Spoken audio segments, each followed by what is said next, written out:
अय्याम फ़ातिमिया में कोशिश होनी चाहिए, क्योंकि जनाबे सैयदा की शहादत की रातें हैं।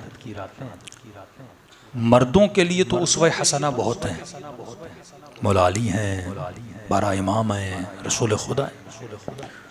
औरतों के लिए भी ये उसवे हसना है, लेकिन एक औरत के लिए कंप्लीट उसवे हसना होती है। मसलन अगर मेरी माँ को, मेरी बहन को ये देखना है कि शोहरदारी कैसे करनी है, बच्चे कैसे पालने हैं, अच्छी बीवी कैसे बनना है, अच्छी माँ कैसे बनना है। अब ये तो मौला अली के वजूद में तो ये चीज़ें आप नहीं देखेंगे ना। अच्छा बाप कैसे बनना है, मौला अली आपको बता सकते हैं, फरामीन में देख सकते हैं। लेकिन मुजस्समे अमल में अगर औरतों के लिए कोई उसवे हसना है, वो सैयदा फातिमा ज़हरा है।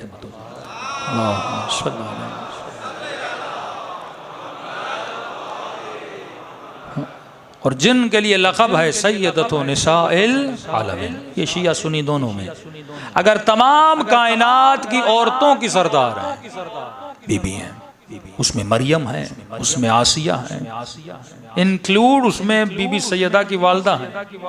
तमाम औरतों के लिए अगर कोई सैयदा है, कोई उसवे हसना है, वो सैयदा फातिमा है।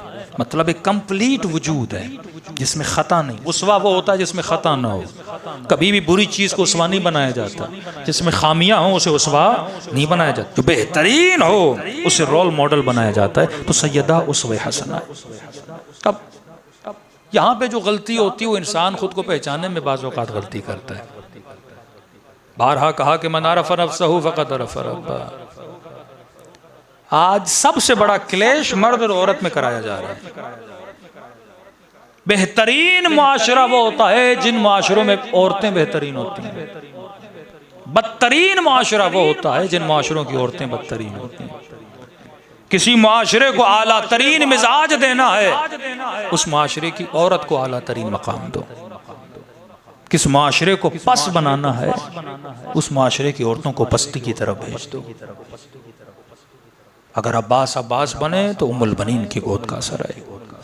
हसन हुसैन अगर इमाम हैं तो सैयदा फातिमा ज़हरा की वजह से, वो तरबियत सैयदा है ना। एक ऐसी गोद में ही शजर इमामत पल सकता है। अब इस मिजाज को हमने समझना है। आज सबसे ज्यादा अटैक मर्दों पर नहीं है, औरतों पर है। ये दुश्मन की एक पॉलिसी में से एक पॉलिसी है कि माशरे को तबाह करना है, उस माशरे की औरतों को तबाह करो। और यहाँ पे हमें देखना है कि बीबी ने अगर घर के निजाम को बचाया तो कैसे बचाया। एक औरत की जिम्मेदारी करबला में क्या थी, सैयदा ज़ैनब की सूरत में विलायत के दिफा में सैयदा फातिमा की जिम्मेदारी आप देखिए। ये तो जब तारीख के औराक को पलट के पढ़ा जाता है तो बंदा परेशान हो जाता है।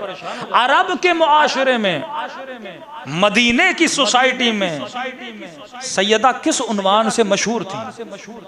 आप कहते हैं अंचोली के फला मोहल्ले में फला खातून बड़ी नेक है, बास कहते हैं फला खातून बड़ी तहज्जुद गुजार है, बास कहते हैं मौलाना फला खातून फला मोहल्ले में फला की वालदा बड़ी मजलिसें करवाती है। किसी न किसी उन्वान से इंसान मशहूर होता है। फला टीचर है, फला प्रोफेसर है, फला डॉक्टर है, फला नमाजी है। बीबी मदीने के माशरे में किस उन्वान से सबसे ज्यादा जानी जाती थी, पहचानी जाती थी।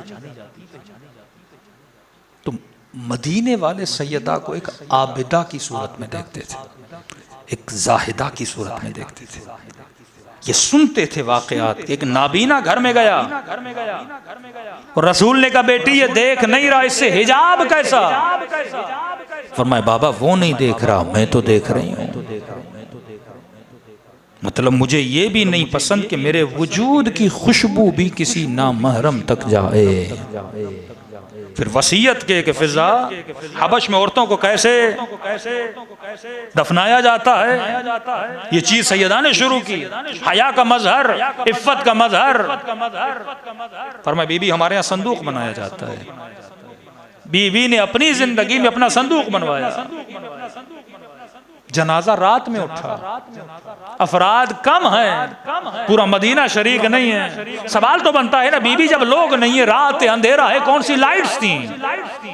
लेकिन मजहर हया का लाइट्स नहीं है। मुझे तो पता है मेरा जनाजा उठने वाला है, मैंने तो अपना ख्याल करना है।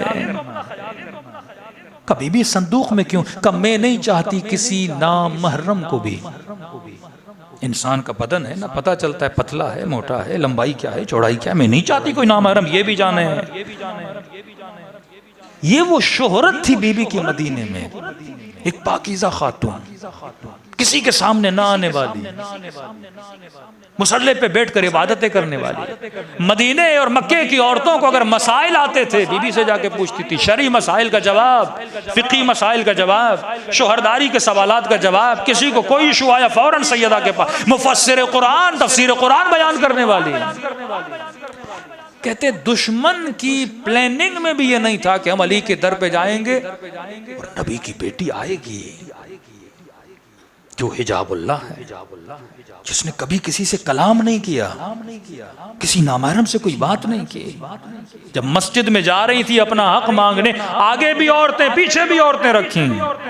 किसी ने पूछा बीबी ने ऐसा क्यों किया? कि जब चल रही थी तो नहीं चाह रही थी मेरे कदमों के निशानों को भी कोई देखे।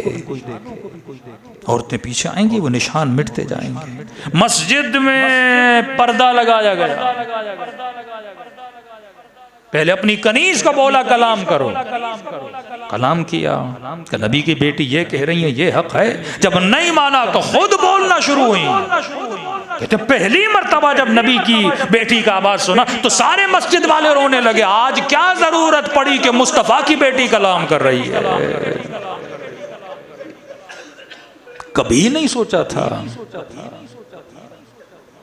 आज आपके घर के दरवाजे पर भी घंटी बजे तो मर जाता है दरवाजा खोलने ना। आम घर की बात, ये सैयदा का घर है, किसी ने सोचा नहीं था बीबी आएंगी। ये तो प्लानिंग में था ही नहीं। कितनी जहमत उठानी पड़े, घर को आग लगानी पड़े और इतना झगड़ा हो रही है। उन्होंने कहा आसानी से जाएंगे, हजरत अली आएंगे, उनको लेके चले जाएंगे। ये तो आती नहीं है किसी से बात करने। अब जब दरवाजे पर आए ना तो एक शॉकिंग मोमेंट था इनके लिए, नबी की बेटी कैसे आ गई। जब पीछे से आवाज दी, अली को बुलाया। उन्होंने समझा कोई कनीज दरवाजे पे खड़ी है। कहा मुझे पहचानो, मैं फातिमा हूं, मैं हसनैन की मां हूं। ये वही दरवाजा है जहां नबी सलाम करते थे। क्या तुम मेरे मकाम को नहीं जानते? मेरे एहतराम में मेरे बाबा खड़े हो जाते थे। एक बददहन शख्स उस दरवाजे के पीछे था।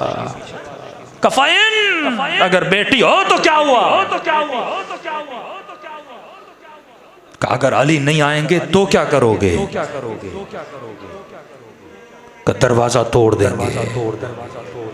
का शर्म नहीं आती? मैं दरवाजे के पीछे हूं, तुझे पता है मैं तेरे दो बच्चे मेरे घर के अंदर हैं। कभी वक्त मिला तो इस शख्स का शजरा भी बयान किया जाए। बददहन था। का क्या हुआ अगर नबी की बेटी हो? हमें हुक्म मिला है किसी भी सूरत में अली को ले जाना है। फिर वो हुआ जो होना नहीं चाहिए था। वल्लाह अगर मदीने में आग न लगती तो कभी करबला में आग न लगती। वल्लाह अगर मदीने में पसलियां न तोड़ी जाती, कसम है खुदा की, अगर मदीने में पसलियां न टूटती ना तो वो शख्स कभी इब्ने जियाद को न कहता कि इब्ने जियाद जब लाशों पे घोड़े दौड़ा रहा था मुझे हुसैन के पसलियों के टूटने की आवाज आई।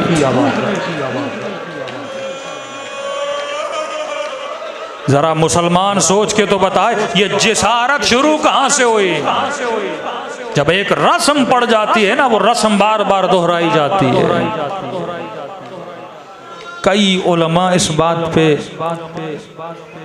डर डर के बयान करते हैं कितना जुल्म हुआ सैयदा पे। बंदा परेशान होता है, ये भी बयान करे न करे।